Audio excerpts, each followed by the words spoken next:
ভাবরা কান কোন ধরাইলাম তুই আমার চিনস একটা কানের নিচে। হ্যাঁ ভাই ভাই রোজার মাস ভাই, রোজা রাখছি আমি, রোজাদার আমি।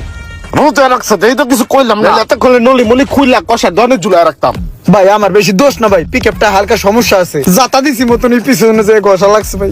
গাড়ির ভিতরে সমস্যা না, সমস্যা তোর ভিতরে।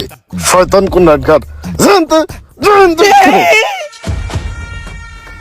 রাস্তাকে তাড়াতাড়ি ফাউল পোলা পাইন।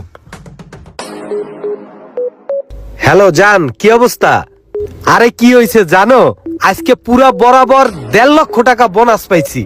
আমার বেতনও 1.5 লক্ষ টাকা, আর বচে আমারে 1.5 লক্ষ টাকা পুরাই মনে করো বোনাস দিছে। খুবই ভালো লাগতে আছে। ওই মামা দাঁড়াও, আরে তুমি দেরি করো না, আর তুমি আসো শপিং মলে, ঠিক আছে? বাকিটা আমি দেখতে আসি। এই মামা, পুলিশ প্লাজায় চলো। হ্যাঁ উঠেন। আজকে ভরপুর কেনাকাটা করে দিমু। আরে শোনো, এই ঈদে তোমার ফ্যামিলির যার যা কিছু লাগবে সবকিছুর দায়িত্ব আমার, কথা বুঝছো? আরে টাকা পয়সা কয়দিন, তোমার আমার ভালোবাসা থাকবে চিরদিন, বুঝছো?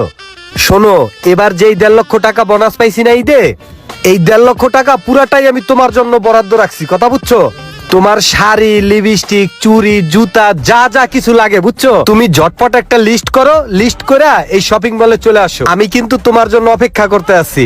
সবকিছু কিনা দিমু তোমারে, সব দিমু। তুমি শুধু আমার একটু সময়